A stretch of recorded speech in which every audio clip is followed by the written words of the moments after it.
Parce que le chef de l'État, qui lui a fait confiance pour pouvoir assurer la sécurité des Congolaises et des Congolais, avec moi, vous allez vous rendre compte que cette sécurité pose énormément de problèmes. C'est comme ça que 56 députés ont apposé leur signature sur ces documents et retirant ainsi leur confiance au vice-premier ministre de l'Intérieur et lui demandant, l'exigeant tel que le règlement intérieur de l'Assemblée nationale les stipule, ainsi que la Constitution, de déposer sa démission.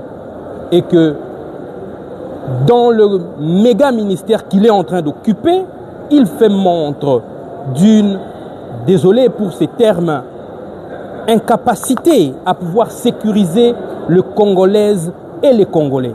Tenons, à Kinshasa, le braquage à main armée, chaque jour, le matin, midi et la nuit, n'en parlons pas. À telle enseigne qu'on se pose la question si nous sommes en Haïti ou nous sommes en République démocratique du Congo, une terre de paix.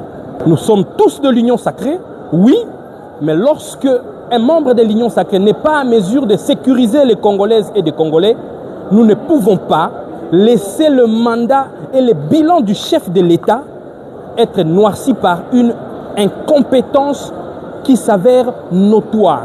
Et c'est là dans toute la République démocratique du Congo. À Kisangani, on braque même dans les hôpitaux. À Lubumbashi, n'en parlons pas. On kidnappe le médecin, on kidnappe le journaliste, on tue les prêtres, n'en parlons pas.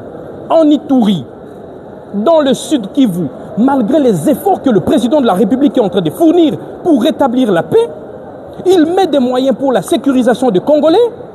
Mais qu'est-ce qui est déplorable que de voir, même en plein Kinshasa, en plein centre-ville du marché central, on vient braquer pendant la journée. Monsieur le vice-premier ministre, ministre de l'Intérieur, vous pouvez être compétent ailleurs. Mais dans ces méga ministères, je sais que aucun Congolais ne va être contre moi.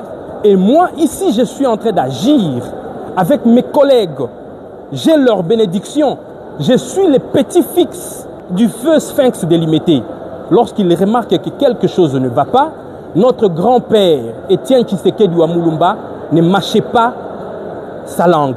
Il ne mettait pas sa langue dans la bouche pour dénoncer l'insécurité. Et moi, je suis le fils de Félix-Antoine Tshisekedi, petit-fils de Étienne Tshisekedi. J'agis dans la logique de mon père, j'agis dans la logique de mon grand-père, qui est celui de voir la sécurité des Congolais, qui est la vision de notre feu grand-père, Étienne Tshisekedi Wamulumba, paix à son âme, qui est celui du peuple d'abord. Nous vous remercions.